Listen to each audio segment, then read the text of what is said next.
Alright, howdy folks.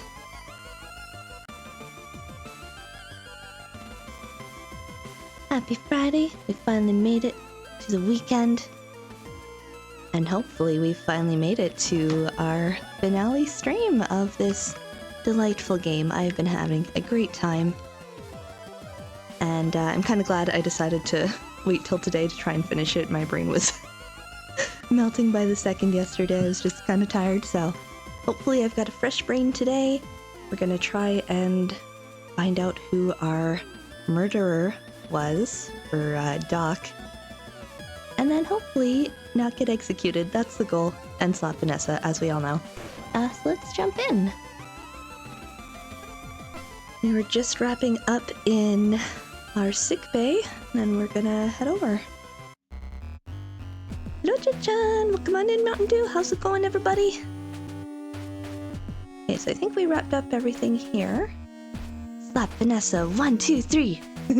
That's all I want from life. It's all I need. Following the chief's lead, you enter the elevator and the doors close behind you as soon as you enter. After a short journey in silence, they slide open again, revealing the central hub. Just follow me, Pharaoh. If I see anyone around, I'll make sure to give you a heads up.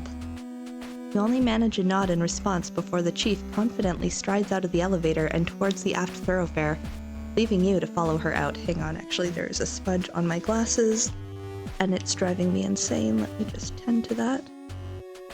Is that better? That's better, okay. Although she makes her way towards the corridor with utmost confidence, you're more furtive, constantly looking over your shoulder and down the other corridors you pass. As you head towards the engineering department, you notice the terminal attached to the entrance into the armory, and how it's identical to the one that you've managed to hack in the sickbay. Chief, wait! What's going on, Lieutenant? Well... yeah, I think that's probably for the best. This was my original plan, and I wasn't able to get there. The plan's to convince the rest of the crew and get them behind us before we approach Vanessa and the ensigns. I think I've been saying this wrong. Ensigns? Ensign?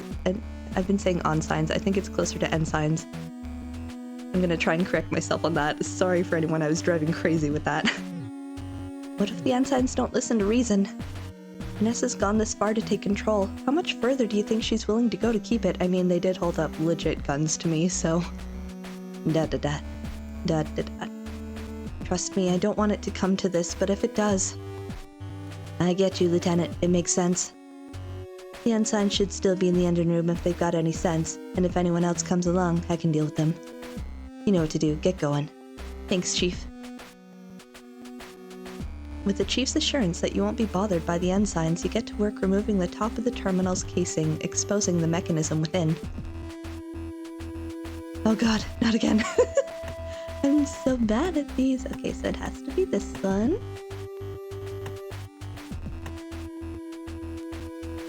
Is it the same pattern?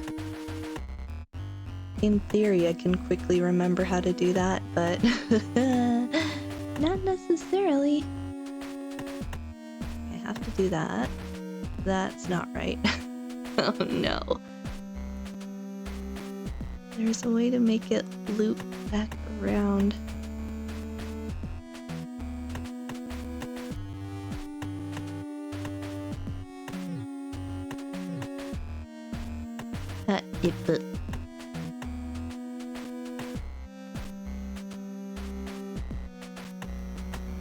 Okay.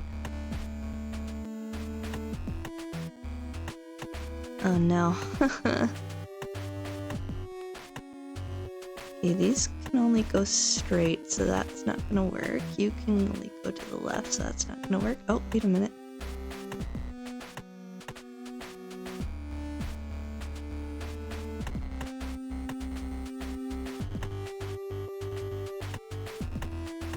These are only straight as well. Oh. No, come on. There we go. As you rotate the final node, the electricity is redirected and the door slides open. You quickly slip inside the room, followed by the chief. Even though they're a bit sturdier than your average suit, they don't really offer any tactical advantage, especially not in a firefight. This locker is just electroshock weapons. I wouldn't stand a chance going up against Hansen or Haru with one of these. I'd like to keep things non-lethal, but I don't really have that luxury. They wouldn't be intimidated by this at all, not with what they're armed with. Yeah, even if I can get an intimidation factor. Small arms and light weapons. Vanessa must have given the ensigns access to this locker some point after we got back from the O'Brien. I wish I'd noticed. Should I have? I remember being in this room once being like, should I look around? And then I didn't. I wonder if I would have noticed something missing then. Probably. Ugh. As you review the weapons inside the locker, you decide on a submachine gun like the one currently in Hansen's possession.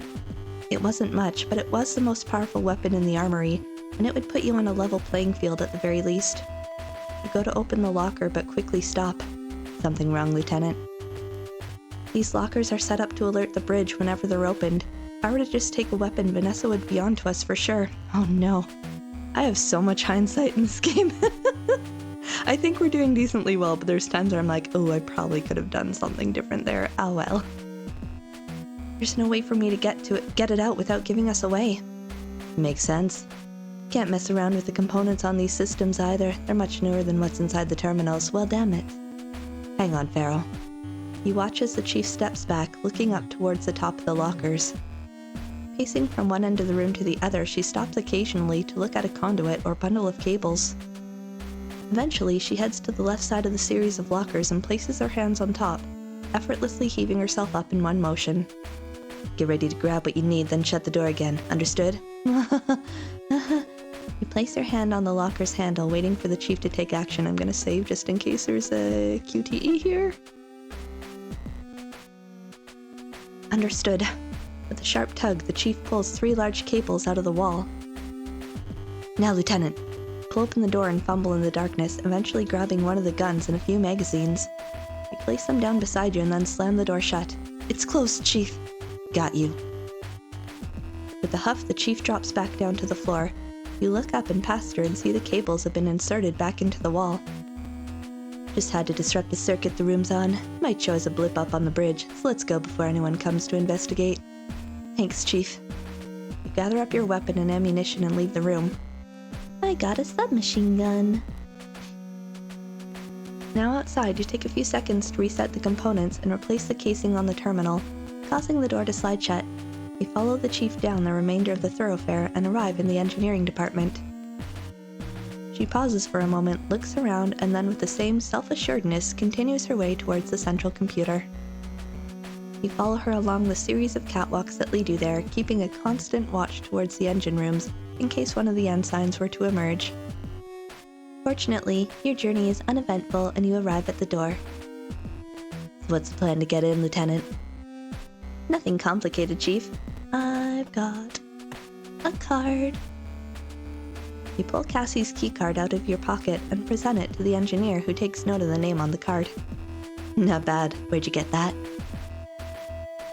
During the blackout, Lord never took it off me and... You slide the card through the reader on the terminal and the door hisses open. Looks like since they've got the Lieutenant Commander locked up, they never thought to deactivate her access. Rookie error for Lord, but it works for us. Get inside, Lieutenant. Follow the chief's instruction and duck inside the small room with her behind you. As soon as you enter the room that houses the central computer, you know that you're going to have problems.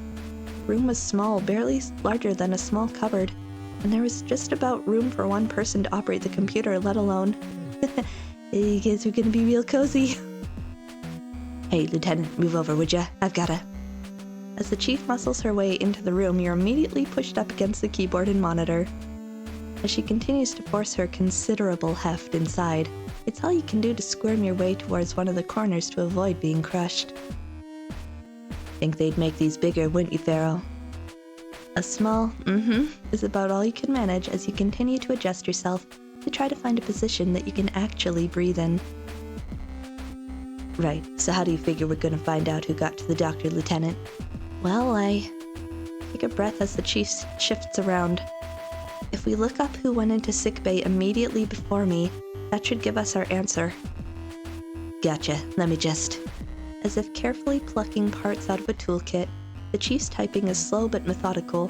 With both hands raised over the keyboard, she scans the letters, then strikes the one she's after, beginning the whole process again for each following character. It takes a while, but eventually a window appears with a long list of names, dates, and times. 23rd of April, PC 214. 21:30, we've got Lieutenant Ren Farrow, but before that we've got... The chief pauses, making you shift and wriggle to get a better view of the screen. No information, sickbay 2129? What does that even mean? How can there be no information? Oh my god, it's the alien creature, I swear. Is it the pilot we saw in the O'Brien? Hang on a second, The chief's voice trails off as she resumes her same methodical process of hunting for the keys she needs, slowly proceeding by typing with just 2 fingers. Because we had to do a bioscan to get in, right? Or was that at the elevator and not sickbay? I don't remember. But if they somehow could supersede that? I don't know. As a different selection of logs, lists and files appears on screen, you hear the chief mutter to herself. Not that there's no info, it's a log, just with no user data. Shouldn't be possible, whether it's a keycard or biodata. Okay, that answers my question. Bartomuse has to authorize every crew profile. The system shouldn't allow any dummies. Chief, hey, what is it? Silently, the chief places the tip of her finger on the screen, pointing to a set of entries. No information, sickbay 2129, just before I got there. Carry on working your way down the list. No information, crew quarters 5, 2102? That's Cassie's cabin. No information, central computer 2021. No information, engine room 1933. No information, mess hall 1910.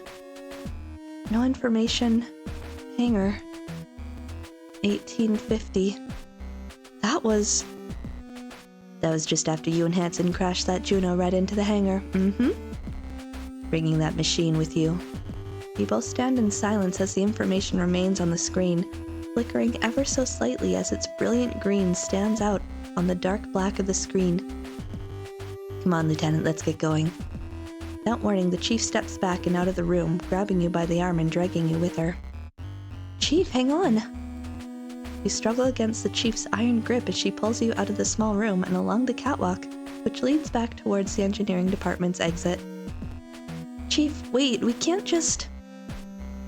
Despite her gloved hand encircling your entire forearm, you manage to wrestle yourself free, taking a few steps backward as she turns to grab you again.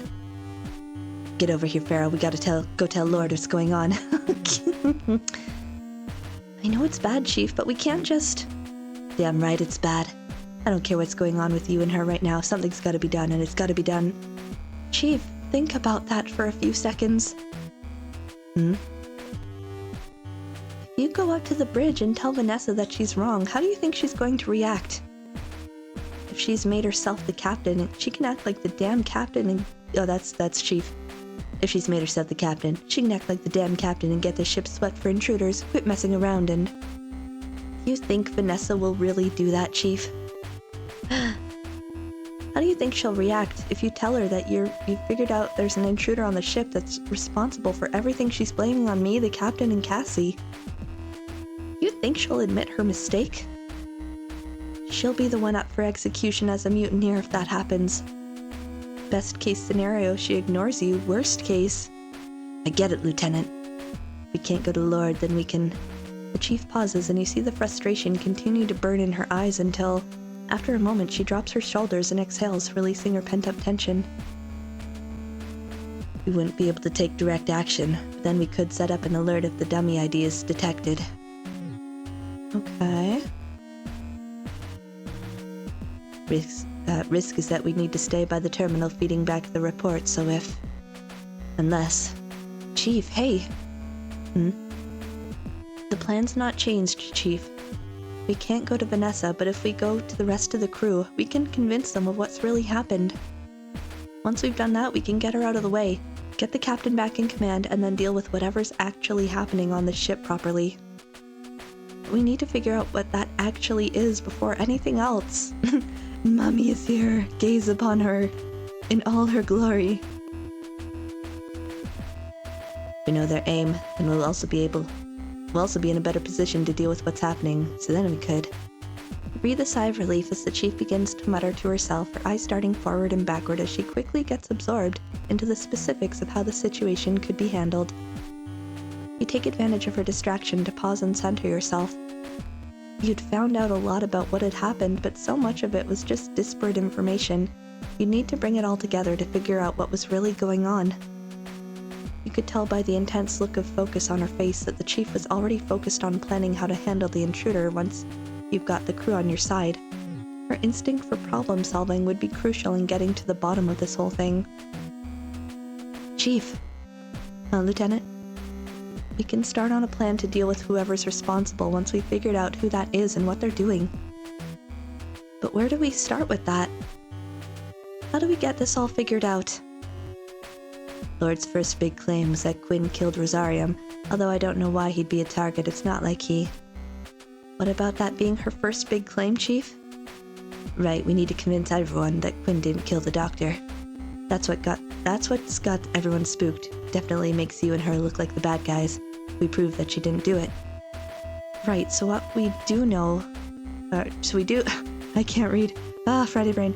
Right, so what do we know that proves Cassie didn't do it? The condition she was in, she was sedated. Let me just save in case I somehow find a way to screw this up, which I might. Okay.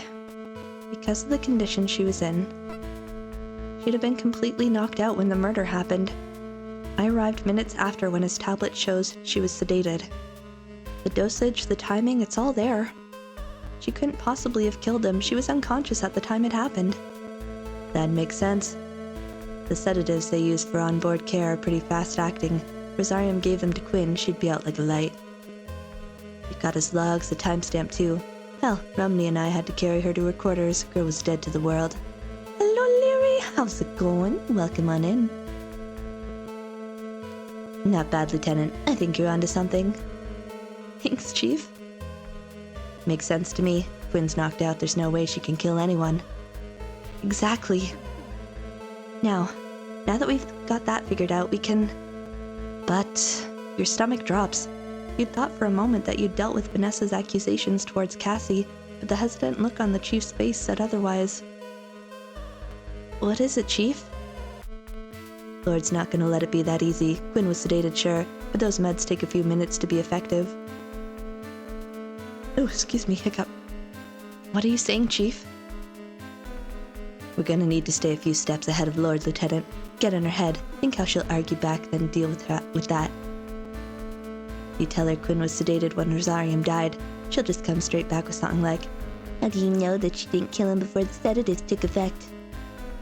You're right, she would. Those drugs act quickly, though. Cassie couldn't have been awake for long. Doesn't matter. If Lord sees an opening, she'll go for it. So we need to prove that she didn't kill him before she fell unconscious, right? Well, she couldn't have, because, the time... Oh, cause of death. Okay, well that was electrocution. I assume it's this one. There's no way she could have killed him. You're gonna need more than that, Pharaoh. The cause of death, think about it. Whatever killed him also deactivated his prosthetics and left signs of singeing along where his body met the metal. That could have only been done by a source of high-power electricity, something like an electroshock weapon. I didn't find one in there. No one mentioned finding one either. So unless she got sedated, drew a previously hidden electroshock weapon, then managed to hide it again. It's a ridiculous scenario. Yeah, that's right. I don't remember seeing one when I arrived. You didn't find one.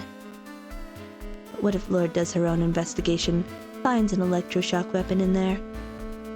She wouldn't. I searched that room from top to bottom. Yeah, but what if she did? Might not have even been there when you looked, but she could still find one. That's That's ridiculous. I totally believe she would be planting evidence, exactly. She'd be planting evidence. You'd think that rat wouldn't? Lord's not playing fair, Lieutenant, so we need this bolted down. How do we know Quinn didn't hide an electroshock weapon?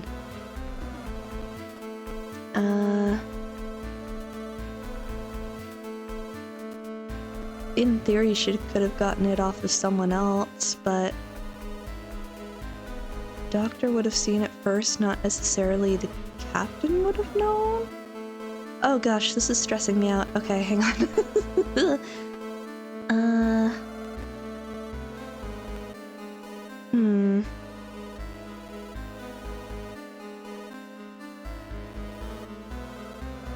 I don't think it's this. I don't get how the captain would come into this. Because Captain wasn't around when this was happening, right? She was already passed out? I'm gonna say the sun. She can't access the armory. That's simple. She couldn't have had an electroshock weapon in the first place. You sound pretty confident there, Pharaoh. You sure? Absolutely. She couldn't have one because she can't get into the armory.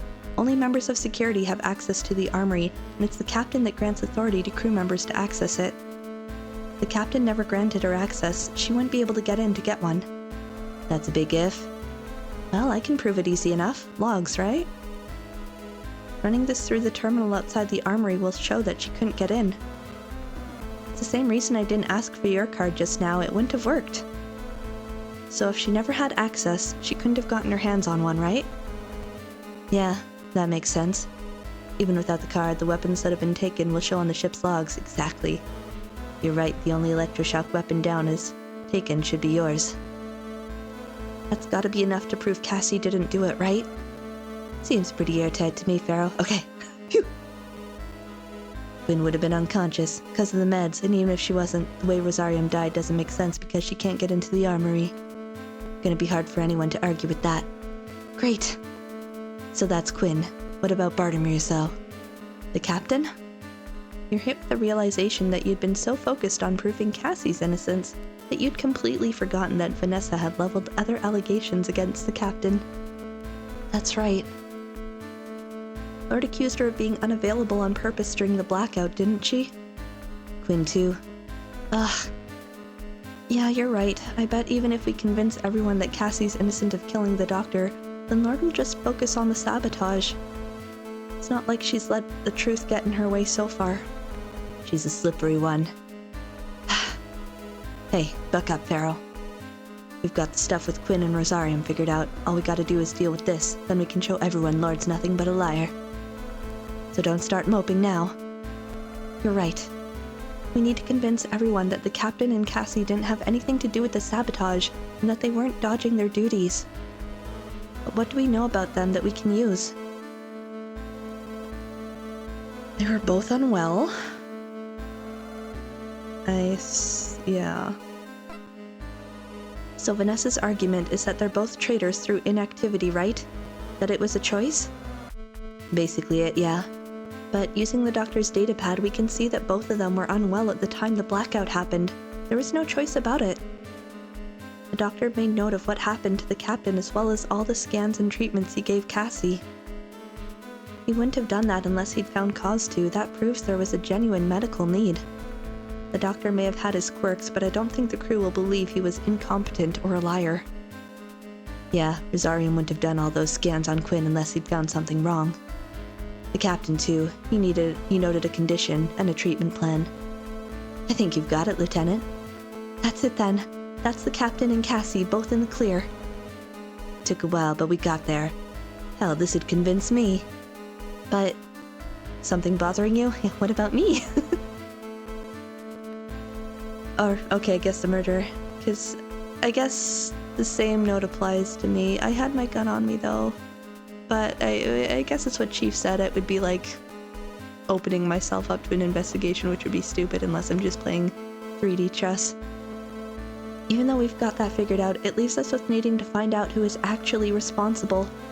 If we can't show who the real culprit was, then Vanessa will just worm her way out of it. Say that the captain and Cassie are still the most likely culprits. That's a good point. So then, you got any ideas who it was? An alien?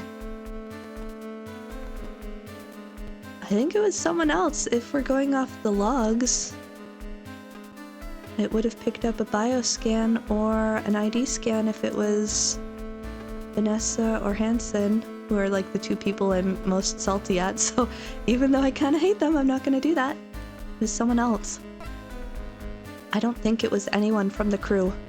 No. If you think about it, when the blackout happened, no one was in any position to take advantage of it. We were all totally taken by surprise. It didn't seem like something that happened from within the ship either. You'd have figured out what caused it otherwise. Yeah, I reviewed the diagnostics, and although there were some fluctuations in the main grid, that was... Plus, the same thing happened to the O'Brien. It wasn't just the power going off that affected the O'Brien either. Their doctor was also killed. What? Yeah, the doctor on board the O'Brien. I found her dead. Not like how Dr. Rosarium died. It looked more like she was killed with physical force. But the sickbay was all smashed up. That was the same. Then we know that no one except myself had the means to kill the doctor in the way that we can see. In a way we can see he died. In the way that we see he died. I can't read. But even then, the entry logs for the sickbay show that the bioscanner didn't pick up anyone from the crew going in. That's right, I entered after he was already...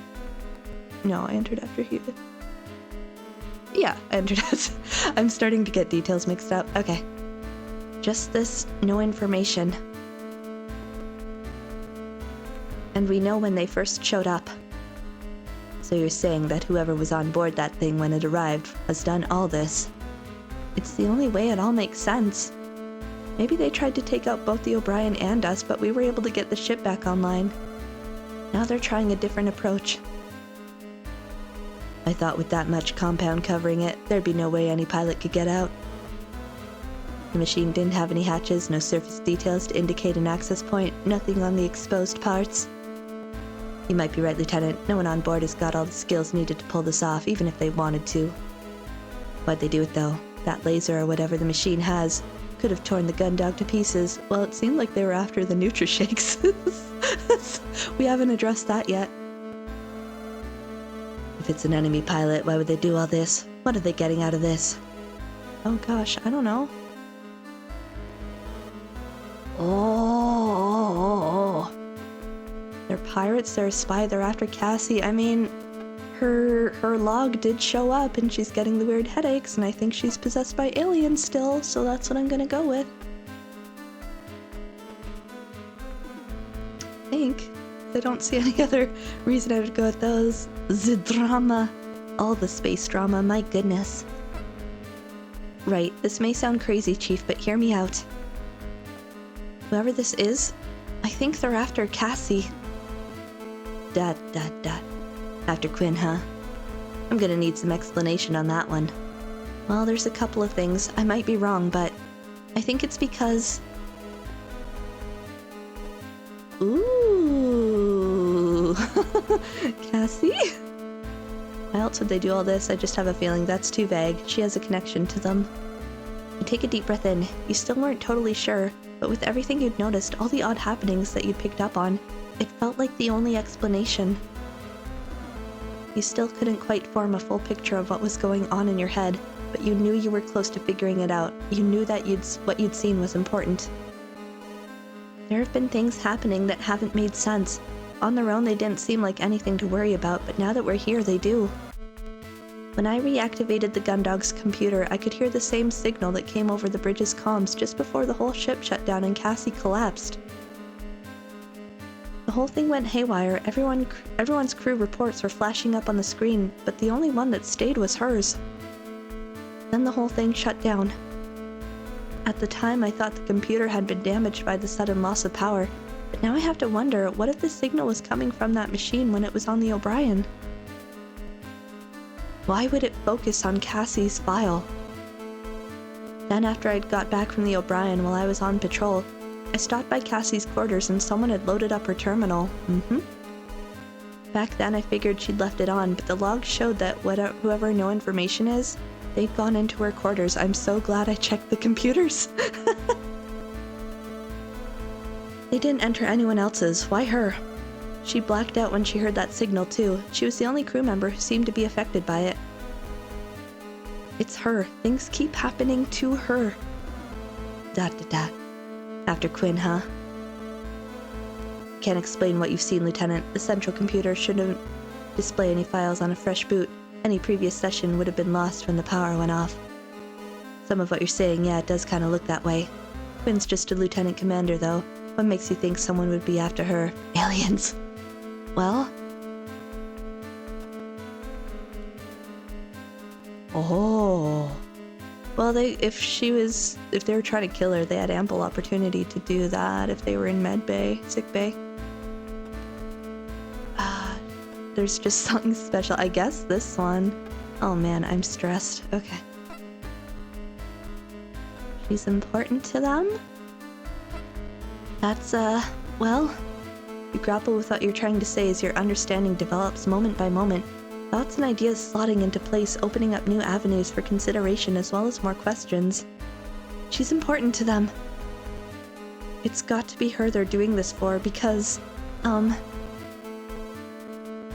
despite the outrageousness of the point you just tried to make, the chief remains silent. You can only assume the fact that she hasn't immediately called you out for making such a bizarre statement is that, so far, you've managed to work your way through this mystery, and she assumes there must be meaning in your madness. It's that, or she's so utterly baffled by how presumptuous and stupid your statement comes across that she's at a loss for words. That would be fair, I couldn't blame you. No, right, I know how that sounds, but what I mean is that she's clearly important because of, how they left her alive. How they left her alive? That's right, in the sickbay they didn't harm her. When I got there, the doctor was already dead. I didn't see anyone head down into sickbay before I did, so they must have gone down there at least a few minutes ahead of me. Must disappear. Do goodbye, muscle mommy. I will do my best, 1 pint. Salute to you, sir. Have a good one. They would have had plenty of time to kill her as well, but they didn't. They left her alive. You survived your encounter too, Lieutenant. Don't you think that maybe killing the doctor was an accident? That's only because Hansen raised the alarm after he noticed them attack me. I was lucky that blow didn't kill me. It easily could have, and if Hansen hadn't pulled the alarm, they'd have been able to finish me off just like the doctor. So they kill the doctor, they attack me. Why was Cassie left unharmed? They wouldn't have left her alone unless they wanted her for something, right? Chief goes quiet as a pensive look crosses her face. Her eyes look downward before they start darting back and forth, a telltale sign that she's deep in thought. This time, though, there's none of her usual mumbling. Instead, she's completely silent, although you notice her lip twitch ever so slightly. You trusted the chief. That was why you'd gone to her to help you through this. If you couldn't convince her about what you were thinking, or at least give her enough reason to have faith in you, there was no way you'd be able to get the rest of the crew on your side. She seemed to think you were right about the doctor's death and the sabotage, but could you convince her that Cassie was at the heart of this? There could be a lot of reasons they didn't kill her, Pharaoh, but she was unconscious, so wasn't a witness. You really think that this is what it all comes down to? Yes, I am. How can you be sure? You don't think this is just a big coincidence or something? How's it all tied together? I don't know. I don't think so, Chief. After all,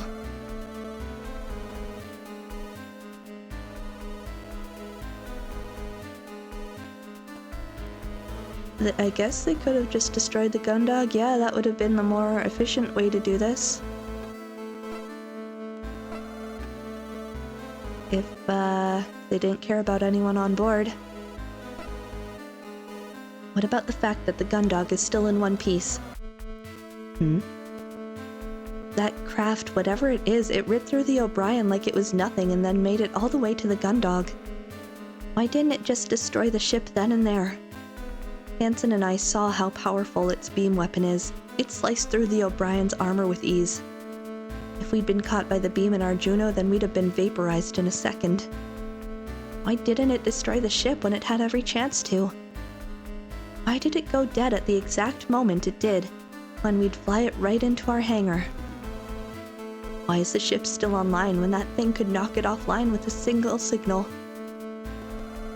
Why did all of this happen, and why does everything keep coming back to Cassie? The chief stands silently in front of you, imposing and quiet. There was a passion and fury in her amber eyes. Amber? They look blue to me. Something in her look that made you feel like you were being disassembled, like a machine being examined for faults. Had you gone too far in pushing your point? Was this the wrong direction to take? Had you missed something?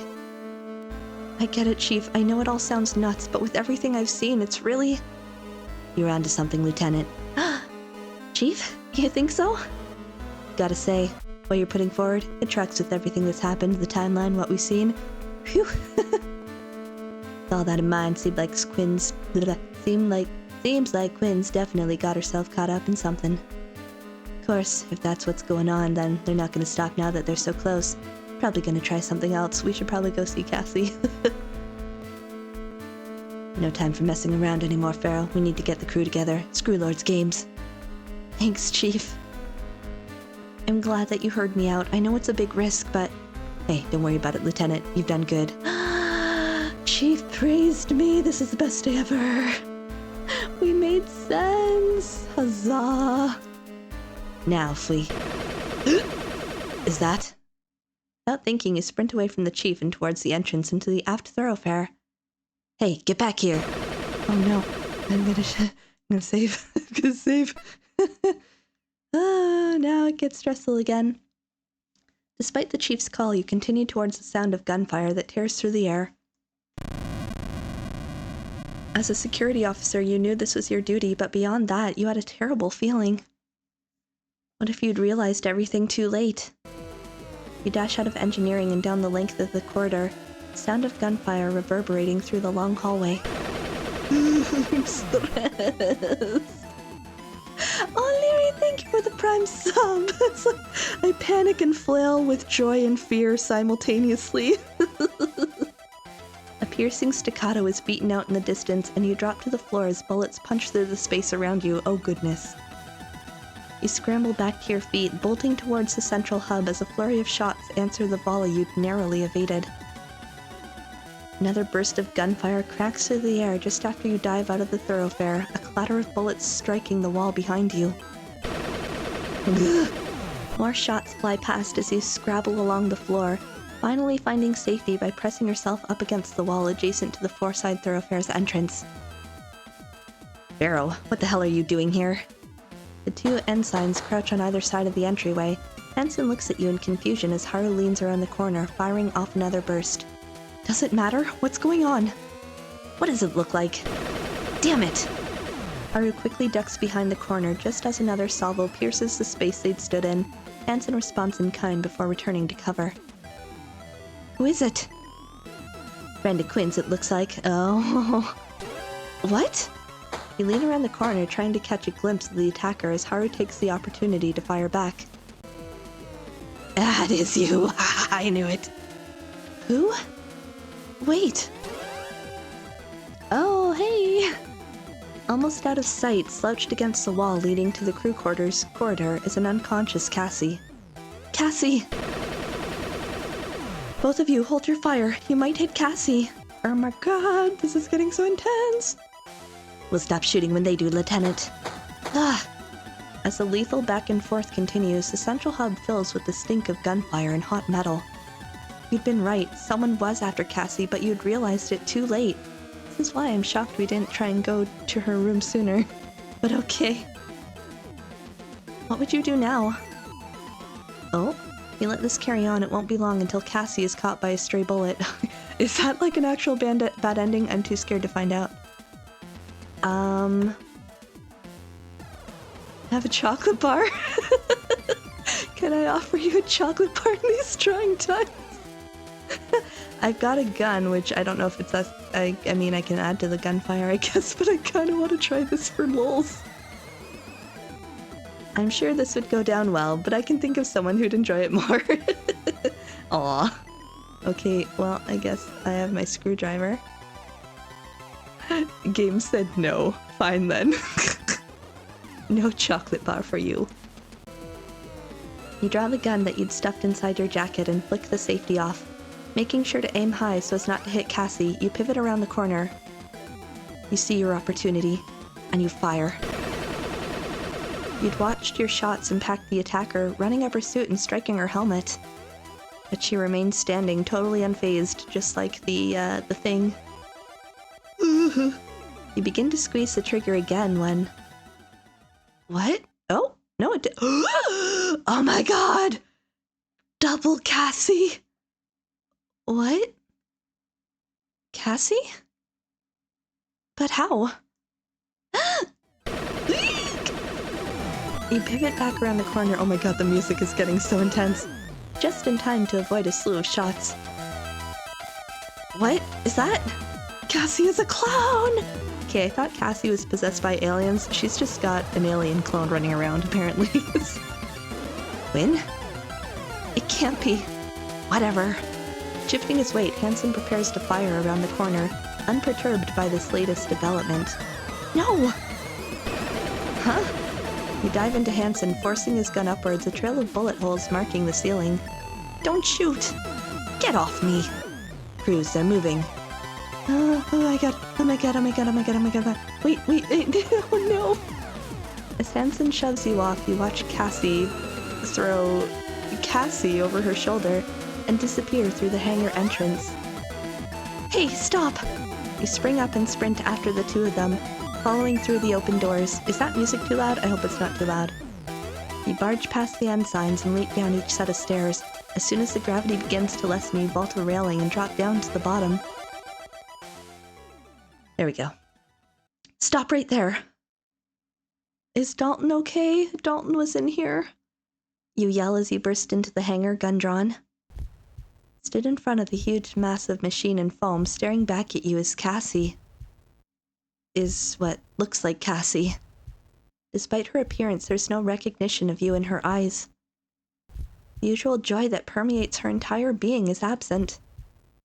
The thing stood in front of you is a facade, nothing more. Who are you? What do you want? You glance to her side and see Cassie, your Cassie, slumped beside the silent imitator. Cassie! You raise your gun and level it at the duplicate, but your hands are shaking too much as you stare down the sights at the face of your beloved. Give us our Cassie back! How dare you do this to us? Just give her back and I won't shoot. Dot, dot, dot. A slight movement catches your eye and you look past your target at the entombed craft behind her. Oh god. Oh hi! You broke out of it. That's not good. Oh my god, hi. Please don't kill me. I'm stressed. Fragments of foam cut through the air and around you as the machine's prison is vaporized in an instant. You're thrown back by the impact of its leg on the catwalk, only saving yourself from slamming into the hangar's rear wall by grabbing onto another nearby railing. Wait! Before you can recover, they grab Cassie, slip a mask over her face, and throw her over their shoulder before retreating up the machine's leg. Within seconds, the pair disappears inside a hatch atop the craft. It closes as soon as they're through. You spring forward, kicking off the wall behind you when you feel a sudden rush all around you, drawing you forward. You grab onto the catwalk's railing just in time. Oh no! The hangar door is opening. We're gonna... goodbye, oxygen. This is bad. Brace yourself against the air whipping past you, doing your best not to get dragged along with it into space. Also, we would probably freeze. Farrell, what the hell's going on? Hello, vacuum of space. We've reacquainted yet again. You hear Hansen yell over the rush of oxygen and glance back to see him and Haru hanging onto the hangar's entryway. Close it! Get back here. This whole place is depressurizing. Oh no, oh no. They've taken Cassie. We've got to get her out. We've got to get her out of there. I'm so stressed I can't talk. You shout back, the torrent of air continuing to rush out of the hangar, snatching the words from your mouth as soon as you say them. The force of this would be so strong, like there's no way we could just hang on to a railing. I have to suspend my disbelief here a little bit. That's okay. What are you talking about? Get over here. You do care, aw.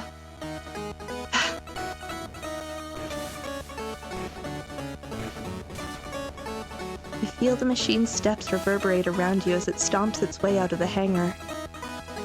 Its engines ignite and a searing blast of heat hits your back as it soars away from the gun dog.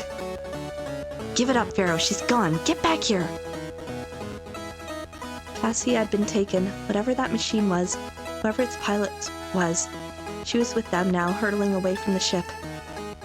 Hansen and Haru remain clinging onto the doorway, gesturing for you to get out of there.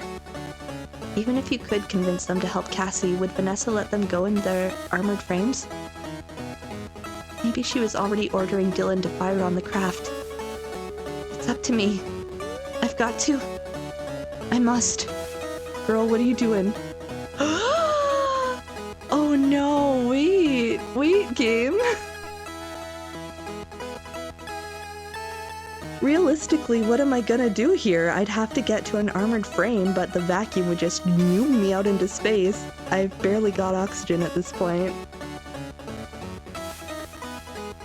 I feel like thematically I need to try, but I might come back to this just This is the hardest choice I've had to make this entire game. Like, let me look at, like the whole "it's up to me, I've got to," that makes me feel like I'm being led to that, but...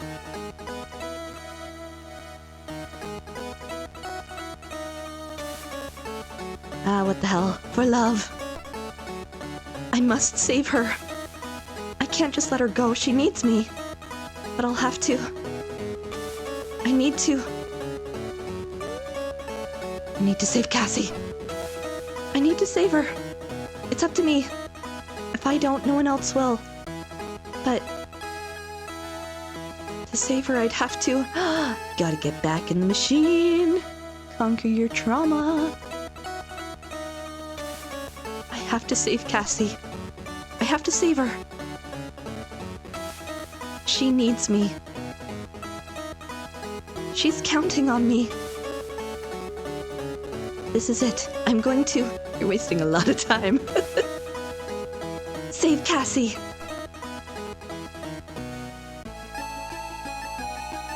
I love this music. Dot, dot, dot. I'm going to save Cassie. You turn and bring your right leg up over the railing. Barrow, don't! Oh, damn. The ensign lunges out to grab you, but he's too late. You throw yourself into the void of the hangar and are snatched away by the vacuum. You are so lucky you caught that. It does have an Undertale vibe, doesn't it? You just about manage to grab onto the Juno as you fly past it. Your arm nearly wrenched from its socket by the force. Yeah, there's no way, but we're just gonna roll with it and pretend this is feasible. Gary Chan really said, too much dramatic dialogue. Get to the action! Despite the pain, you hang on and pull your way towards the access panel by the cockpit, fighting against the rush of air that continues to buffet against you as you input the series of commands to open the hatch. As soon as it's open, you clamber inside and grab an emergency oxygen mask, sealing it over your face as you activate the armored frame. Hitting the combination of switches and buttons required to start the machine, you feel a dull rumble followed by swollen vibrations as the systems throughout the cockpit are illuminated one by one. Grip the flight sticks and squeeze, breathing deeply and slowly. You can do this. As you push down on the pedals, the Juno walks forward.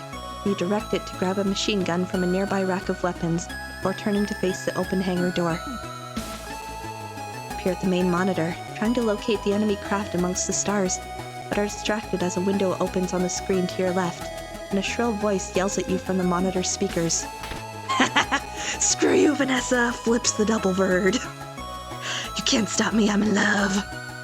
You, in the Juno, I haven't given anyone permission to launch. What? Lieutenant Pharaoh, what are you doing in there? You're supposed to be locked in your quarters. Get back up here, now!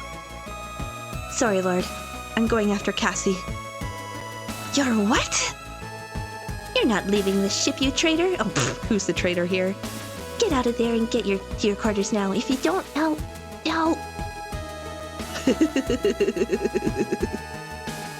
You press a single button on the screen, cutting off Vanessa's transmission. I really wish that would have been a bird flip. Because that's what I'm doing right now. You couldn't care less what she'd said or how she'd threatened you. You were done worrying. Everything you did now, you did for you. For Cassie. This is Lieutenant Ren Pharaoh. Cal-like 5. Aww, okay, I have feelings. Stop it, game. Launching. This animation is fantastic. I love it so much. You slam both flight sticks forward, just as you'd watched Hansen do during his duel against the machine, sending the Juno tearing through space towards where you'd last seen the kidnapper's craft heading. There you are. You force the controls as far forward as they will, demanding every last ounce of thrust available from the engines. The cockpit begins to judder around you, but you don't let up. Wow. As the gap between your armored frame and the machine closes, it quickly comes within visual range, and you notice it remaining still, almost like it had been suspended in space. In front of it, you see a strange, shifting distortion, as though the space ahead of it had been torn open. Ooh, wormhole? You're not going anywhere! With a twist of the flight sticks, the Juno banks right, and you bring yourself around in a wide arc, building up speed until... Oh my god, it's so good! Hi, Cricket! How's it going? So much hype! Give her back! Your head is still ringing from the impact, and you taste blood in your mouth, but you manage to regain control of your armored frame, raising its machine gun towards the sky. Now! You're not able to get a shot off before the craft blasts away into space. Oh no, you don't. Gritting your teeth, determined to not let it escape, you thrust the flight sticks forward again, and you're forced back against the seat as the Juno hurtles after the target. You can hear the engines begin to whine and the main monitor is full of warnings and alerts, but you keep the controls where they are, not wanting to give the enemy a moment of reprieve. Slowly you gain on the strange craft, and as soon as you're within range, you squeeze the trigger on the right stick, holding it down to empty the gun's magazine. Presumably guns won't do anything, based on last time, but we'll play along. Each round slams into the enemy, the sustained series of impacts throwing it into a spin. There's more where that came from. You threaten, beginning the process to reload your gun. With a grim grin, you focus the targeting reticule, lining up your next volley. Wait. In an instant, the enemy turns, its snout-like protrusion already glowing brightly with the telltale bolts of energy emanating from the light within its weapon. It's all you can do to draw the controls back and slam your feet down on the pedals, trying to halt the Juno before it's caught in the deadly beam. Ugh. Through luck more than skill, oh my god, my arm, you'd managed to prevent the blast of energy from cleaving your Juno clean in half. But now alarms fill the cockpit and your warnings clustered your I'm so caught up, I can't even read. And your warnings cluttered your monitors as you realize the armored frame's left arm has been sheared off. Is that connected to the place I'm in? Because that's not good if I'm exposed without a spacesuit in space. You struggle with the controls as your off-balance machine careens through space, its fine calibrations now thrown off by the loss of the limb. I think we're okay. You manage to reorientate yourself only to see the enemy's cannon pulsing with energy as it prepares another devastating shot. No! Damn it! Cassie, stop him! Is that Hansen? I freaking knew it! I was like, I wish Hansen would come join me in this fight in space. That would just bring it full circle, and he's here! That's everything I wanted. Thank you, game. Surprised you lasted this long, Pharaoh. Not a bad effort on your first flight. Oh, my heart. Gonna catch hell from the chief for losing that arm, though. Hansen, What are you doing out here? Saving your dumb ass. What does it look like?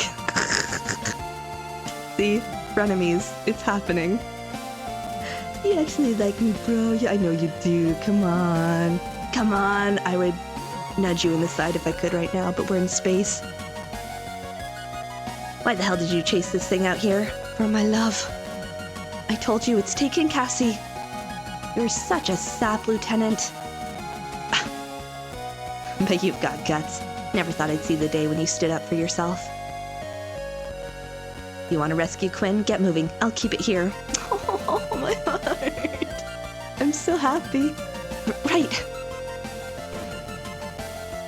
As soon as Hansen disappears from your monitor, his Juno is behind the enemy, grappling it. You waste no time in following him, struggling against the controls. Your ability to maneuver is limited, but you thrust over to the craft, digging your frame's remaining hand into a gap between its armor. Oh my god, it's like full circle with us digging around in seams of things, which I didn't think was gonna be a thing, but apparently our hidden talent has come in clutch here. All the feelings. The actuators in the Juno's shoulders screech in protest as the enemy struggles against you, but you continue, not willing to stop now. Cassie! Huh? Hello, my love. How are you exposing your... No, that would not happen, but okay.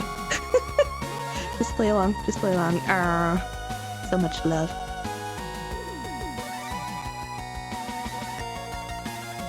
Cassie! Hey Ash, how's it going? Ren! You pull Cassie into the Juno's cockpit, closing the hatch behind you. Oh my god, we're having epic times in space. How's your Friday? As you float together in the enclosed space, arms wrapped around each other, you savor the moment. If it was possible, you'd never let Cassie go again, but with a sigh you release her, taking both her hands in yours. Cassie, are you alright? I think so. You can tell from the look in her eyes that she's still a bit dazed, but otherwise you can't see anything that worries you. We got a Griffin back. Life is good. Come on, I'm taking us back to the gun dog. You push off the cockpit ceiling and land in the pilot seat, bringing her down with you. What about the other pilot? I feel like we shouldn't just leave them. They'll just do this again. After the two of you are sat down, you strap yourself back in and take a firm grip of the flight sticks. Hold on tight. We'll be there in no time.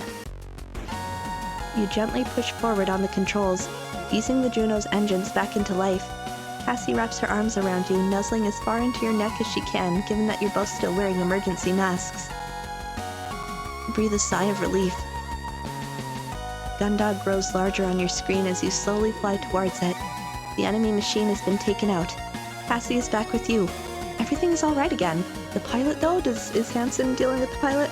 I'm gonna assume he is. There might still be things to deal with when you get back to the ship, but at least Cassie is safe beside you.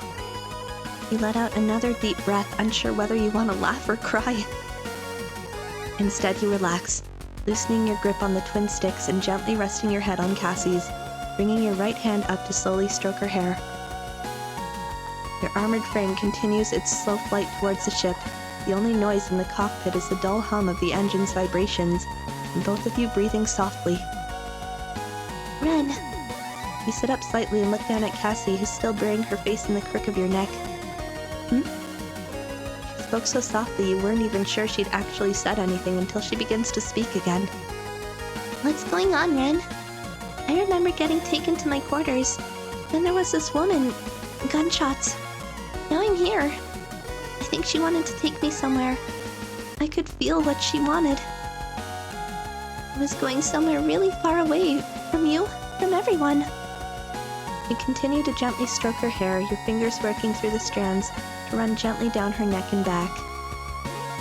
What happened? You're silent for a few moments, but eventually take your free arm and bring it around her shoulders, drawing her in tighter. I don't know.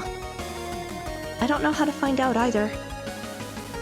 But whatever happens, I'll be here with you. I won't let anyone take you away again. I promise. You can feel a gentle pull on the fabric of your shirt as Cassie balls her hands into fists, clenching material between her fingers and palms. I love you, Ren. Aw. Oh, it's so cute. What the heck?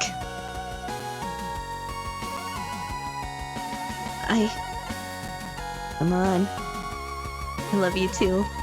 Aww. That's the first time you've said that to me. Cassie draws her hands back from behind you and presses her palms against your chest, her face still hidden. Stare down at her, your heart full. As you gaze down on her, she begins to squirm and fidget, once again clasping the material of your shirt in her hands as she balls them into fists. I love you too. They're pressed against you. It's easy to feel Cassie tense up for just a second before her whole body relaxes. We're in love. It's so obvious that she's relieved that you can almost feel it too. After another brief stretch of silence, she sits up, looking you in the eyes, hers moist with tears. Ren! Oh god. I was like, this is going too well. What the hell? Oh my god, hello, that's a large one. Hi! Another one. Damn it! Okay, before you can react, this new craft, identical to the one you just tore Cassie from, is upon you. Claws at the end of its leg-like limbs, clasping tightly around the Juno's torso. Chief, please save me. I believe in you to save us. You fight with the controls, causing the armored frame's engines to scream as you push them to their limits, attempting to escape the machine's grasp. Grips, even. Hansen, Dalton, anyone, help! With alarms blaring from the cockpit speakers and warnings filling your screens, it's almost impossible to make out what's happening. You're just about keeping you and Cassie out of the rift in front of you, but even that is straining the Juno's engines to the point where you know they can't take much more. Just go, Ren. What? Cassie, I can't leave you. It's me they want. I can feel it. The tears of joy that had filled the corners of her eyes now run down her cheeks, having turned to sadness. Oh god! She's gonna sacrifice herself so we can get away, and then we're gonna have to go track her down in a different game, I bet. They're not going to stop until they have me. Take a rescue boy and eject. Let me go. No, I'm not leaving you. Oh my god, oh my god, oh my god. More tears flow down her face as she grasps at your chest. You have to. They won't stop. You can't win. Just let me. I said no. You take a hold of Cassie by the shoulders. Looking deep into her eyes, you know she's right. You can't win. Listen, I did not chuck my unsuited body into space for nothing. No.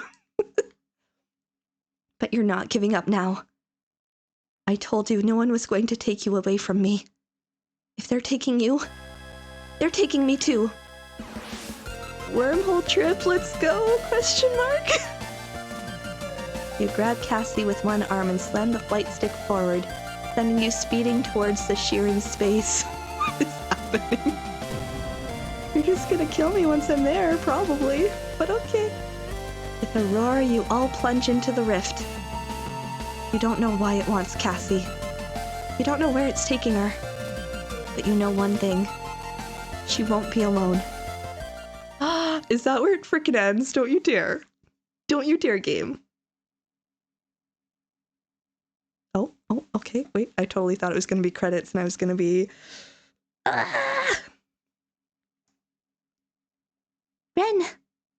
Huh? Come on, wake up, Ren. I assume this is Cassie. That's it. Wake up. We're back on the Gundog? What? Are we in an alt universe? What's happening? You're alive! You're alive! Oh. Explain, please? I thought I lost you. Cassie? Oh, darling, thank God. Welcome back to the land of the living, Lieutenant. I need explanations now. Thank you for the quote. I still don't know how we survived that, but we're gonna roll with it. That's a whole carton of smokes you owe me, Cruz. What? Yeah, whatever. Didn't think the lieutenant was gonna be this tough. Did you make a bet on whether I'd die or not? Guess you're full of surprises, huh, Pharaoh? What's going on? Me and Cruz had a bet on whether you were gonna make it after we popped your cockpit hatch and found you slumped over the controls. I swear to God, if this is like double Cassie and not actual Cassie and they just implanted me back in the ship, what's happening? Also, yes, your poor beautiful lungs. Oh, sadness. He figured you'd used all your luck up. Not me though, Lieutenant. I knew you wouldn't let something like this take you out. Last time we talked, you had a gun hidden at my side. I want to be cool with you, but I'm still a little pissed about that, just so we're on the same page about things. I do like you though as a person. I'm just upset about you siding with Vanessa is all. Can I slap her yet? I think I've earned that. You've been showing you've got serious guts recently. That's obviously not what she was asking about. As Cassie and the engines squabble, you try to marshal your thoughts and memories. Everything feels disconnected, jumbled. Simply thinking feels like trying to find something in a dark room with no gravity. I remember going out to save you. There was this rip in space or something. I went into it and... You saved me, that's what happened. You sit up and place your face in your hands, massaging your temples with your thumbs to try and get rid of the feeling that your thoughts might fall out at any moment.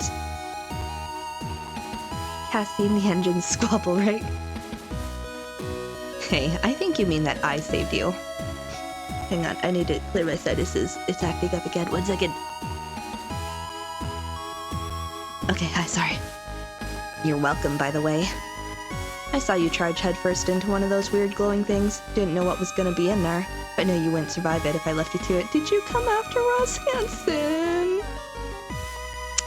Oh, that's our bro, man. Fire-forged frenemies. I love it. So, like a good crewmate, I went in after you and dragged you and Quinn back out. Brought you here. You do the same for me, right? I did save your sorry ass one time. Now I feel like we're even. Aww. You reach out and grab the nearby railing, pulling yourself up to your feet. As you do, the sensation of your head being flooded with thoughts and memories intensifies. You steady yourself, but keeping your focus feels like trying to carry a glass full of water that's been filled to the brim without spilling any. Wasn't this...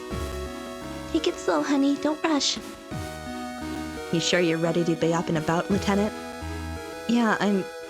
fine.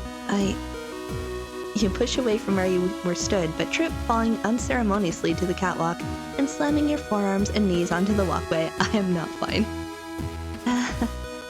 Ren, are you okay? Alright, only so much of this I can watch. Come on, Quinn, I'll grab Pharaoh.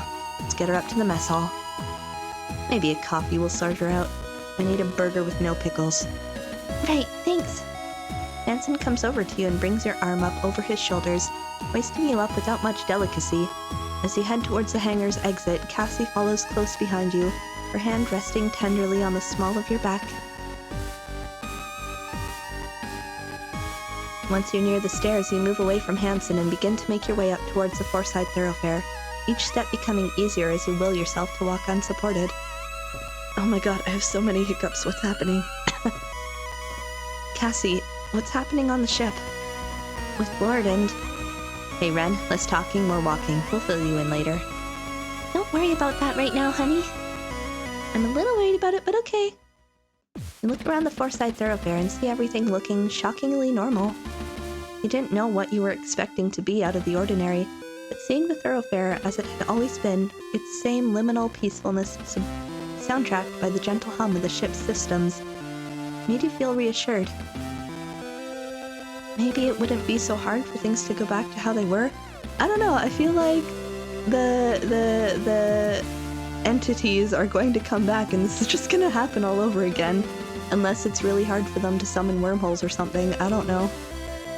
It takes you longer than usual, but Cassie follows patiently behind you until you reach the mess hall. Alright, take a seat you two, I'll grab some coffee. You sit down still woozy as Hansen orders 2 coffees from the vendmate. Cassie sits beside you, gently rubbing your back as you try to get your head to stop spinning. There you go.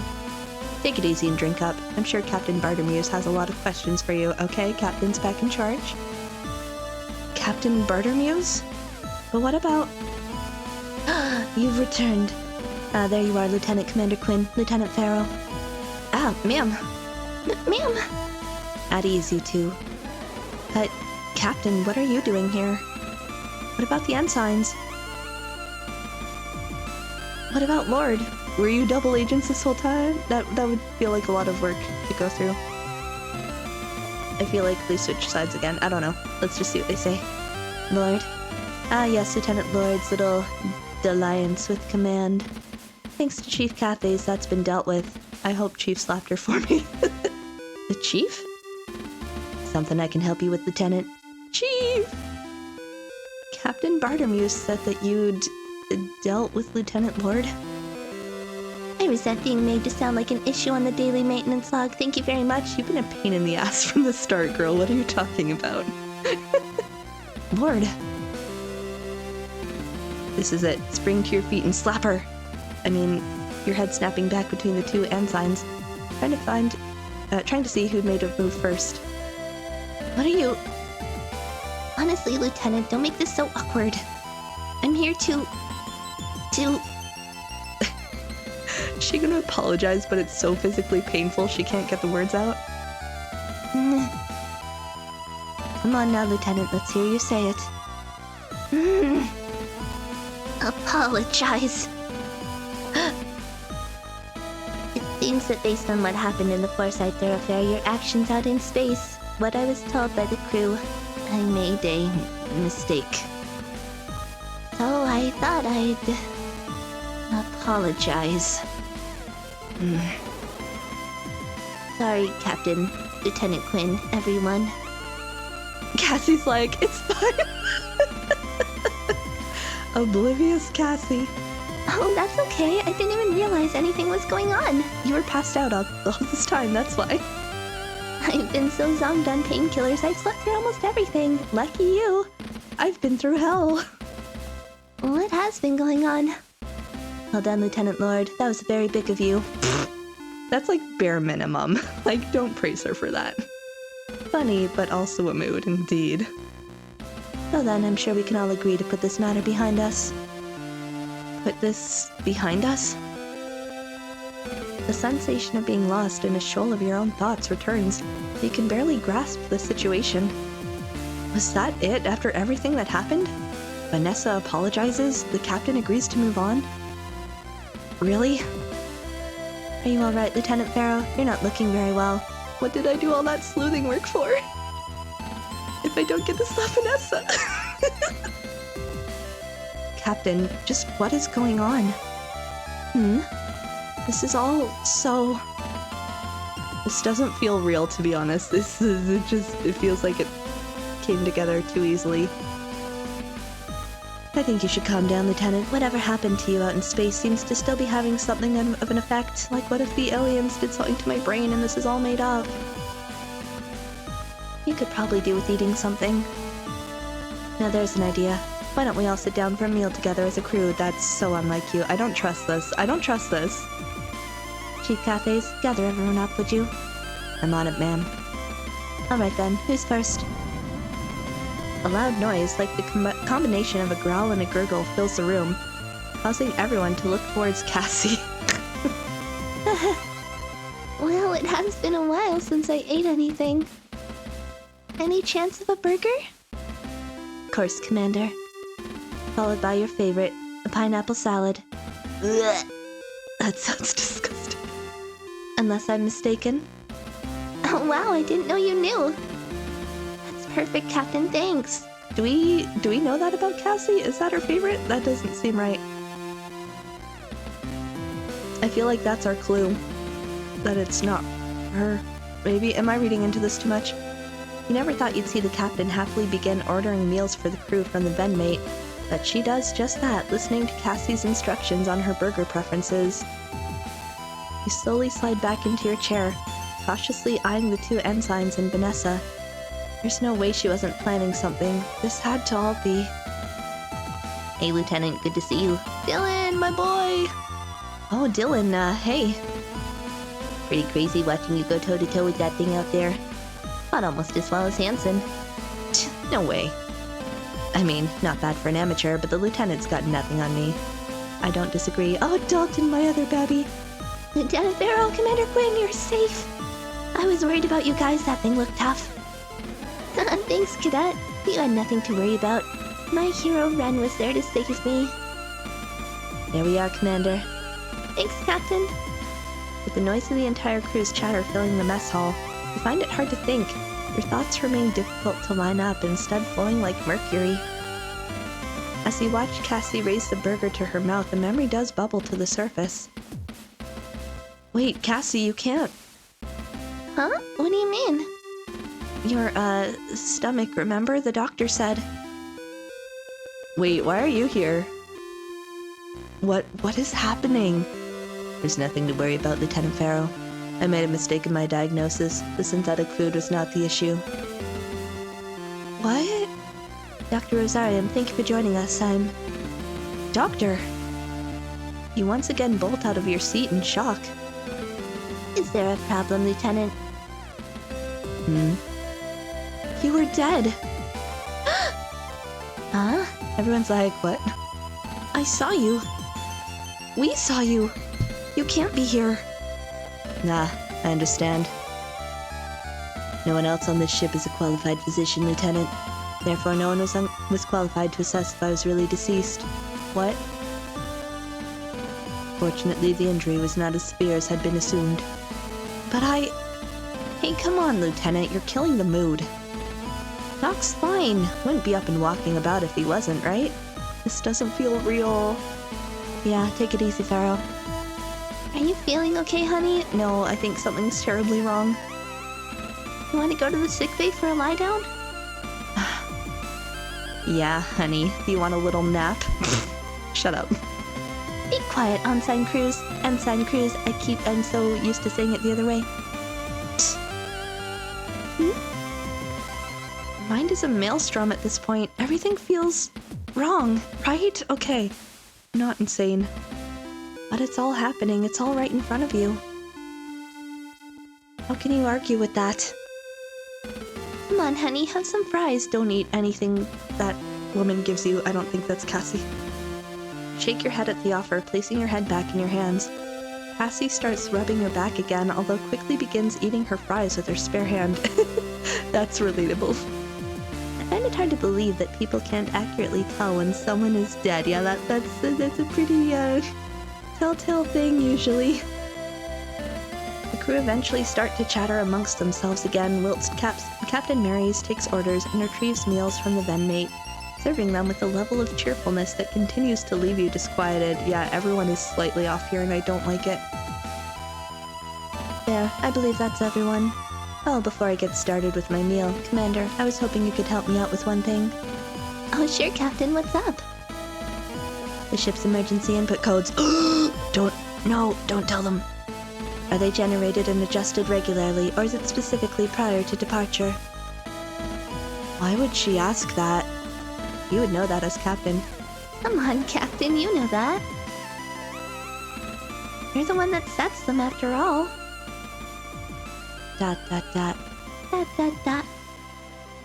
Well, it's initially prior to departure, then every 5 days or per enemy encounter. It's getting distorted. Whichever comes first. Oh no, hi One Pint, not the ... I know, it's very ominous. Of course. Thank you, Commander. No problem. Since the captain asked, Quinn. Oh, yes, Vanessa? At what distance do we typically start transmitting our security clearance prior to announcing we intend to dock at a colony? No, don't... Cassie, shut up! Don't tell them! None of this is real. What are these questions? Oh, that's, specific. I mean... Once we've cleared for approach, is our docking confirmation signature specific to the ship, or does it depend on a combination of factors? Hey, you're just a cadet. I don't think you need to know that. What's the makeup of the Europa garrison force? Guys, I'd really like to finish my burger now if you don't mind. What's the target time for a colony defense forces mobilization? Well? You look up to see the whole crew staring at Cassandra, a look of malevolent intent in their eyes. Oh god, the aliens are evil! My doctor said LOL in lieu of actually laughing at dinner yesterday. I'm not sure if I contained my inner stink eye. It begins one pint. The seniors, they loom. Good luck. Does the JUCF implement a series of local data stores, or is it transmitted across a large-scale network? Guys! What frequencies are emergency requests transmitted on? What are you asking this for? Guys! How extensive are the JCF's nuclear capabilities? Oh, her creepy eyes are back. Speaking of stink eye, get a load of this. Leave her alone. Guys! Oh no, Cassie, not again. Oh god. There she goes.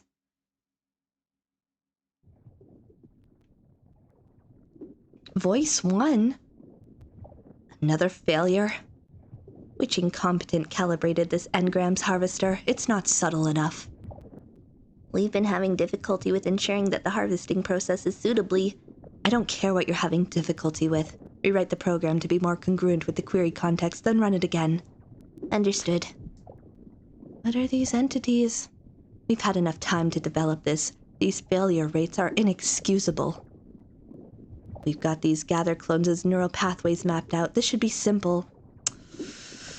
Oh no, they've got our neural pathways.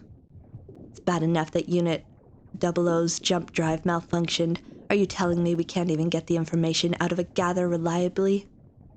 Well, she'll keep for the time being.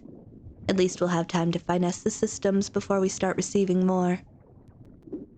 What about the other one? That's me. The other what? The other sample. The one the hunter captured alongside this one, or this gather. Oh, her. I'd hope that having her in the simulations with the gather might help, since they seem to have some sort of relationship. Unfortunately, since her DNA isn't compatible with Mother AI, excuse me, we can't run a specific engram harvester. Shouldn't we be able to run a linear review in real time? If you want to waste your time, be my guest. Hopefully going through recent events again from her perspective could uncover some information. You're certainly welcome to try. If you do find anything pertinent, notify me immediately. Understood. Oh, one more thing. Do we have the output of the engram harvest we carried out on the additional subject? Confirmed, it's been archived. Under which digital lobe? It's in the default mode network.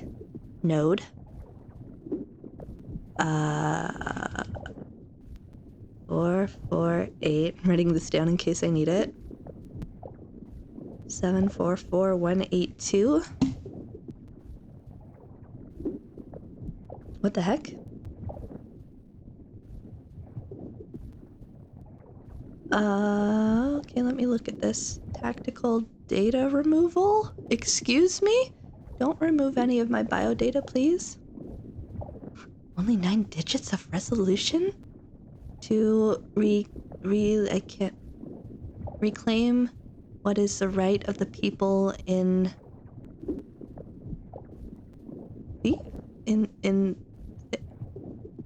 I'm having a hard time reading this.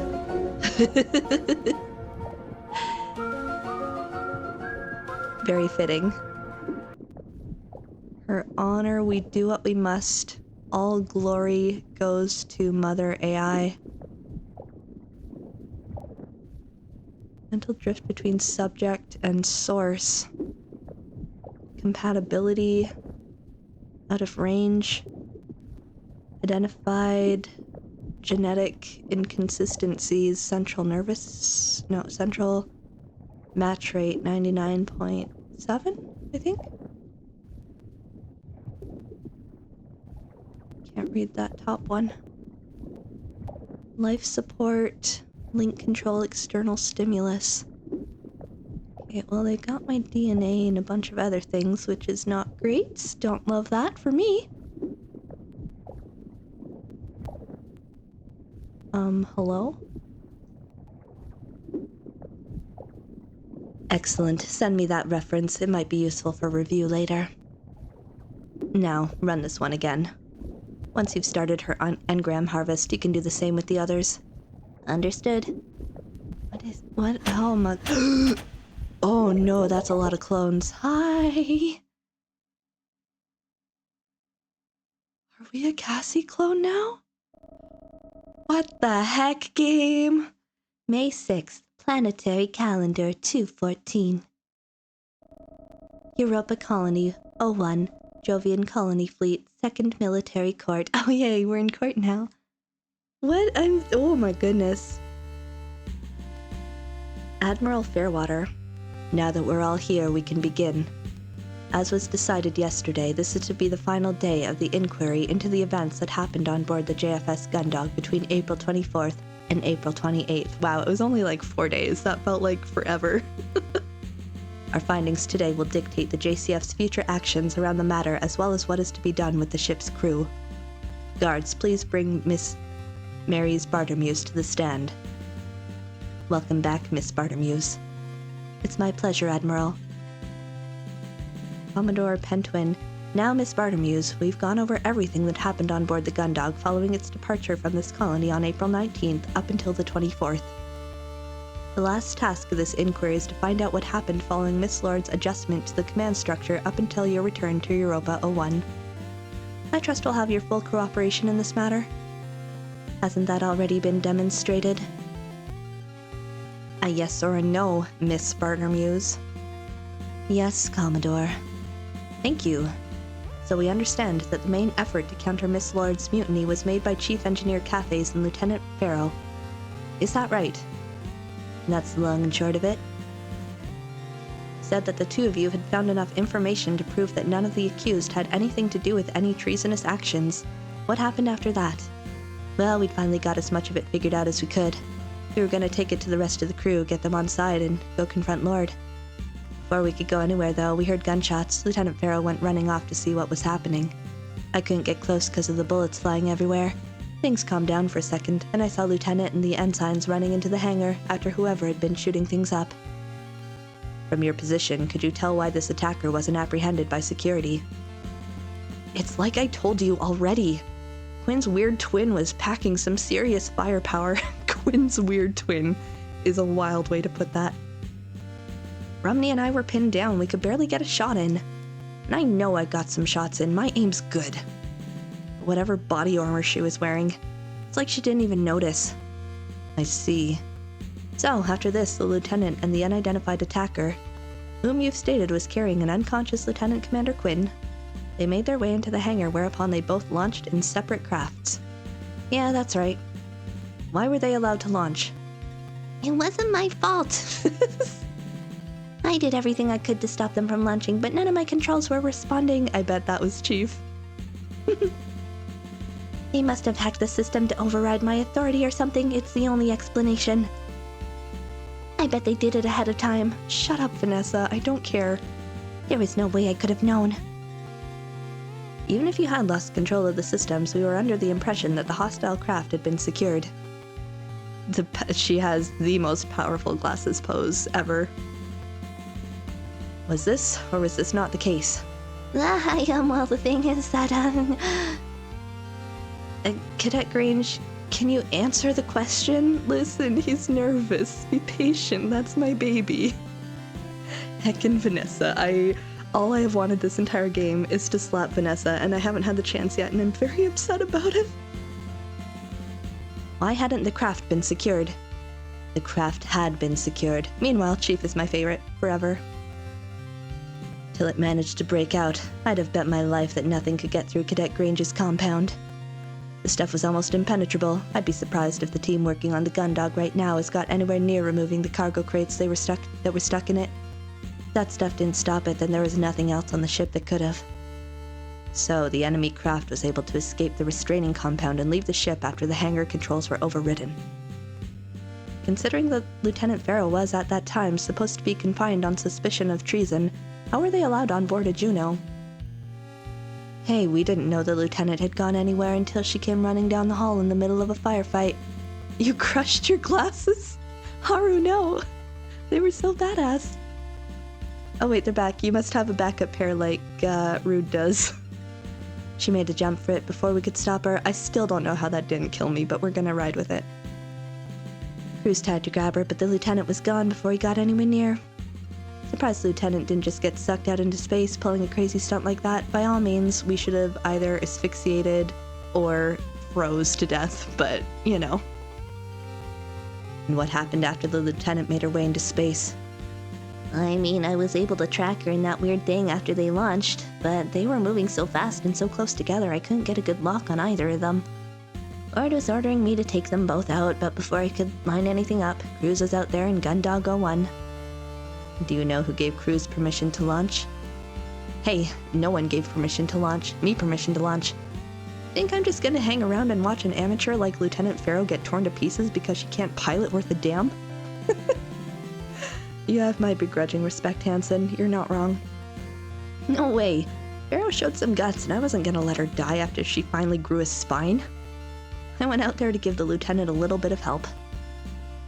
So the two of you were able to defeat the enemy craft together?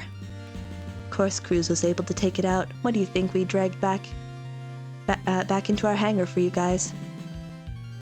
Might be in a few pieces, but those tech nerds love a challenge, right?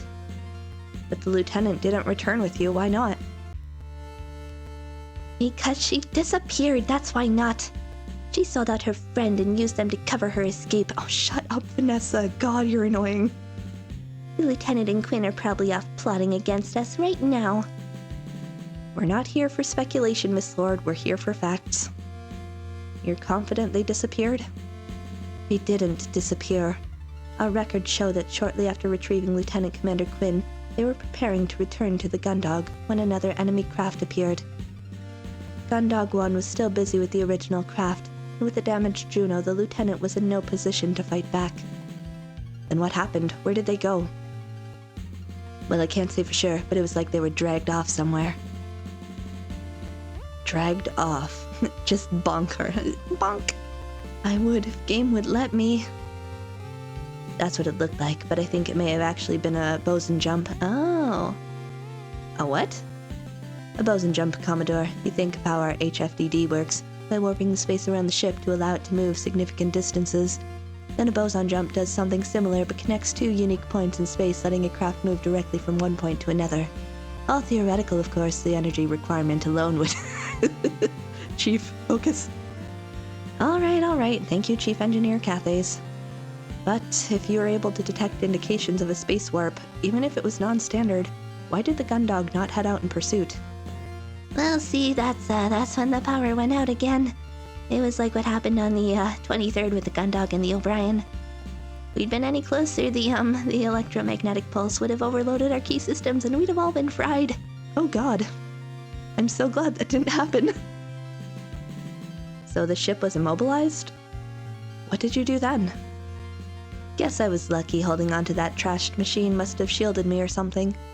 Once the lieutenant disappeared into the freaky light show, I dragged the wreckage back to the Gundog. We got the power back online, then slunk back here, tail between our legs.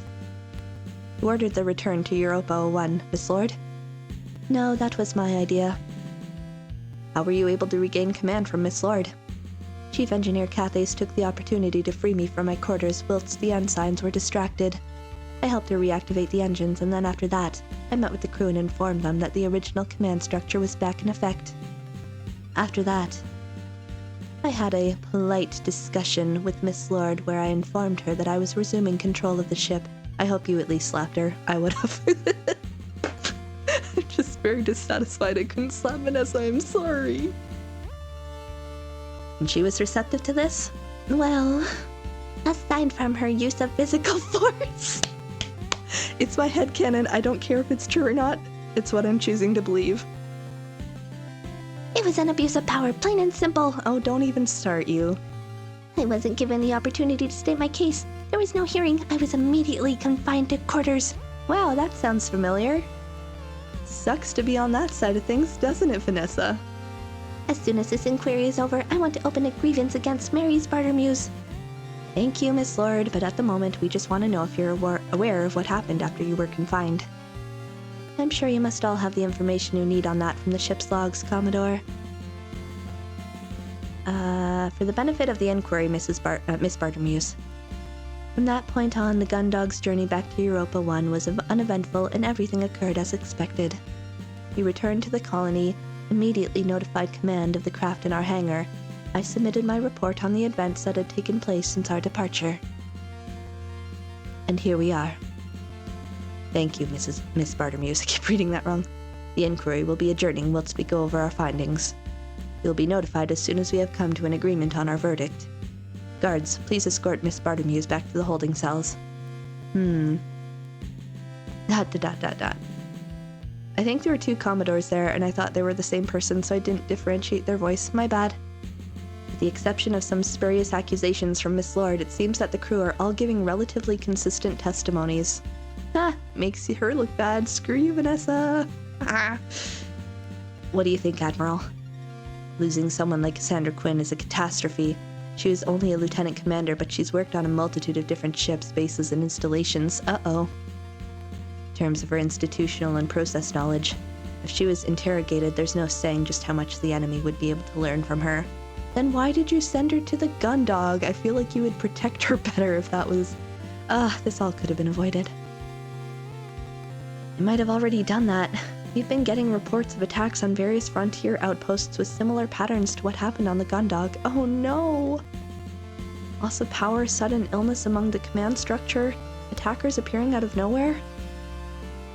The list of officers we've lost is already too long. Female officers. Oh, it's just females? Oh no. Captain? This is something I noticed, Admiral. All the officers missing are women. Whatever is going on, we can't let it continue. The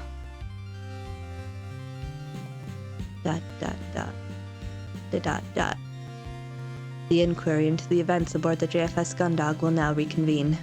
Guards, please bring in Miss Bartermuse. Welcome back, Miss Bartermuse. It's once again a pleasure, Admiral. Will be brief. After reviewing the testimonies of you and the crew that served under you, as well as the ship's logs and recordings, we have come to our conclusion regarding your futures within the JCF. Mary's Bartermuse. We appreciate the unusual circumstances, but it must be acknowledged that you lost control of your vessel. Yeah, I think that's fair. Like, nothing against her, but with, some of the issues she has, I don't think she has capacity to responsibly captain a crew. Because of this, we will not be reinstating your rank as captain. I see. But... Due to your experience with the issues that the Gundog and her crew faced, you will be acting as a special advisor on a newly formed task force aboard its lead ship, the Sylvestris. Oh. This rapid response unit will be responsible for handling an increase in similar events to those that impacted the JFS Gundog and JFS O'Brien. Stipulation of this position is that you will be partaking in mandatory psychotherapy with the ship's medical staff for the duration of your role. Understood, Admiral. Thank you. With regards to Hansen Cruz, for participating in a mutiny, you should be dishonorably discharged and facing a minimum of 10 years in prison. Oh, damn. However, due to your performance in combat and experience with these new enemy machines, you'll be serving as a pilot in a new task force. This role is non-negotiable. In addition, you will be kept under supervision, and your time as part of the task force is in lieu of time served. You cut off pretty easy, all things considered. This will also be the case for Haru Rumney. Hey, won't see me complaining. As for Chief Engineer Mackenzie Cathays. Yay! That's our girl! You are to be transferred to the JFS Sylvestris, where you will act as its Chief Engineer. The Sylvestris will serve as the flagship of a new task force. Because of this, we are removing Cadet Dalton Grange from your instruction. Oh, my baby! No, my baby Dalton! But... Instead, Cadet Grange, you'll be transferred to a JCF R&D department where you will receive appropriate support to develop your new compound into a viable weapon. Oh, he gets to work on his stuff. That might make him happy then. Thank you, ma'am. That's great. I've been giving this woman a very deep voice. I didn't know. That's fine. Maybe she smokes too. Now she's just got this very deep voice. Moving on to Warrant Officer Dylan Dees. We have reviewed your request and have decided that it is in the JCF's best interest to give you an honorable discharge from the fleet. Wait, why? He did so much. Wait. I guess you can't put his skills to use anywhere else. Like, it's an honorable discharge, but it's still a discharge. Okay, well, if you're not upset with that, that's fine. Good call, ma'am. Your stipend and freedom are, of course, dependent on ensuring that you do not disclose any information about what happened. Consider the matter highly classified. Don't worry about that, ma'am. Not planning on thinking about this anytime soon. He just wants to listen to his music and not eat any nuts that would trigger his allergies. That's his life now. As for Miss Lord, typically a mutiny against your commanding officer would result in your execution. But I didn't know the evidences. Quiet, please, Miss Lord. However, we do understand that due to the rapid development and confusing nature of events, it did appear that the crew of the ship could have been involved in a conspiracy. Had that been confirmed as the case, you would have followed the appropriate protocol by removing Captain Bartimeus from command. Given this, the inquiry has decided to be lenient. You will instead be placed under house arrest pending further investigation. Understood. Thank you, ma'am. That gleam is back in her eyes. She's scheming already. Oh, I almost forgot. Dr. Cypher Rosarum. Are you actually alive? Oh no, okay. It's like he's hella dead, right? Yes. Due to his death in the line of duty, he will be given a posthumous 2-rank promotion. Aww, a salute to Doc. So you've been unable to contact any next of kin, the doctor will receive a public service before his ashes are spread in the Europa Military Memorial Gardens. This judgment hereby concludes the inquiry into the events that happened on board the JFS Gundog between April 24th and April 28th. I kind of want to know what they would have decided about me, even though I wasn't able to make it back, apparently. All decisions are effective immediately. You are... One question before I leave, ma'am. Oh, Bartimeus, go ahead. What is the plan regarding Lieutenant Farrow and Lieutenant Commander Quinn? I can assure you, Captain, finding those two is a top priority for us. I see. Thank you, Captain. Oh wait, was that not her? It might have been someone else. It doesn't matter. As I was saying. Dang, okay. You are dismissed. Man, wait, that's the end? Oh, man. That was so good. I want to know what happened to us. From what I understand, this is going to be a series, I think, because it's called Stories. Oh my god, look at the cat. That's adorable. These portraits, I can't. I loved the character art and the background art. All the animation work in this was stellar. Like, they really nailed the aesthetic of this. Music was very fun. Aww. Look at all this. I'm so intrigued to see what happens now. What a cliffhanger for our main character in Cassie, who I think we are now a clone of. I wonder if it's going to continue that, or if it's just going to be left in the open with that particular storyline, and future installments will focus on other things. We've got the Sylvestus, I think it was called now, so maybe it'll focus on that, or maybe it'll be new characters, I don't know. Really interesting. Yay, that was so good, y'all. Oh. I kind of went into this with a certain expectation of what it was going to be. It definitely met that, but then it exceeded it in every possible way. Like, this had way more substance than I was expecting. So much fun. GG, thank you! Oh. And I love the different options it had for the aesthetics, so you could kind of select from those 3 modes. I'll probably do the second one next time I play through this. I probably won't do it on stream. I'll just do it in my own time, but I'm curious to see how much those different options would change the outcome. Like, what if I didn't go after Cassie and I stayed? Would I have found some workaround to still end up on this route, or would I have just stayed with the gun dog and Cassie would have been abducted into space with the aliens or whatever, and it would have been implied something happened there, but we made it home? I don't know.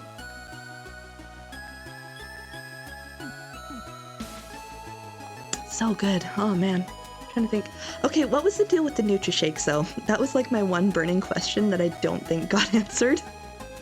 What was it about that substance that was of so much interest?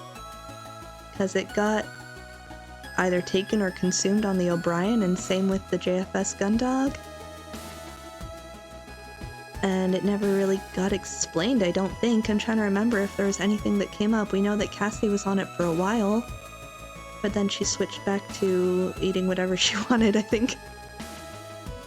So what was special about it? Are there any other loose threads I can think of? We know it was the machine and that entity now for both the Gundog and the O'Brien. So that was our presumed murderer. Were there any other character threads or plot threads? I'm trying to think. So much happened so quickly, it's kind of a jumble right now. French, German localizations. But yeah, no, this was so much fun. If anyone loves kind of those retro era of games, or 80s, 90s style anime, or if you like visual novels with a dash of sci-fi, this was a very satisfying playthrough. And you, thank you for playing. See you again on the Gundog soon. Aw, thank you for making this. It was an absolute delight. So good. Ah, I'm gonna give one last salute to Chief. It's been a blast, Chief. Hopefully I get to see you again.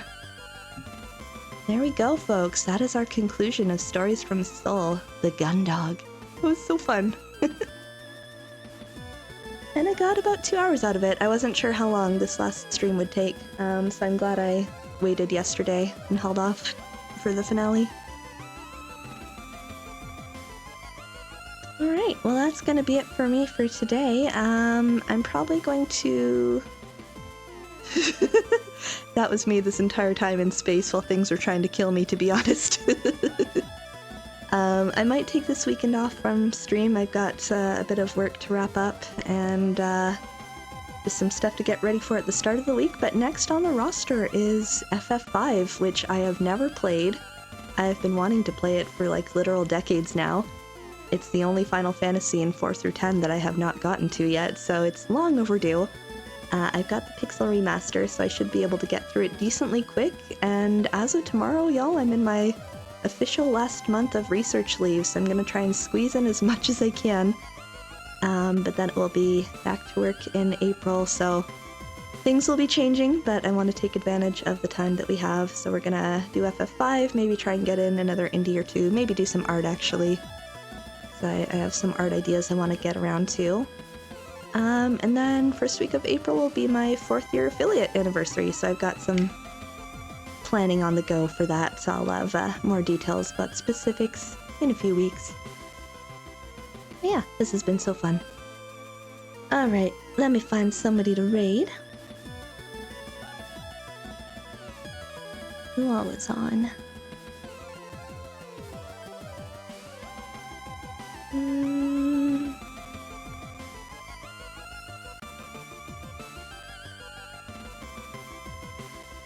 Got a few people doing demos. I'm just not sure what the demos are for. We could see if anyone is playing this right now, actually.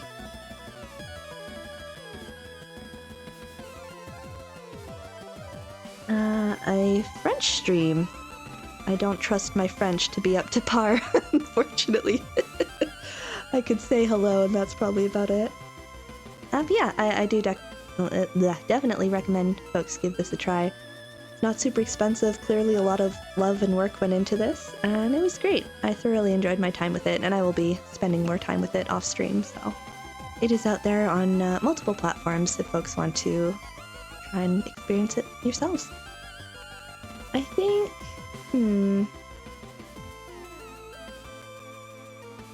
how long has Juniper been on? Let me go look. Thank you for the raid message.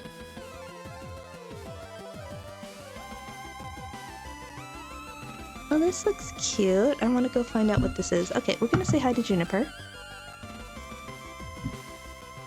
And yeah, like I said, I probably won't be on for a few days. It might be early next week or mid next week even before I get back. Hopefully shouldn't be too long though. JNPRUS. Dun dun dun dun. Very good. Alright everybody, thanks so much for hanging. I hope you have a great weekend ahead, and until next time, take care everybody. Bye!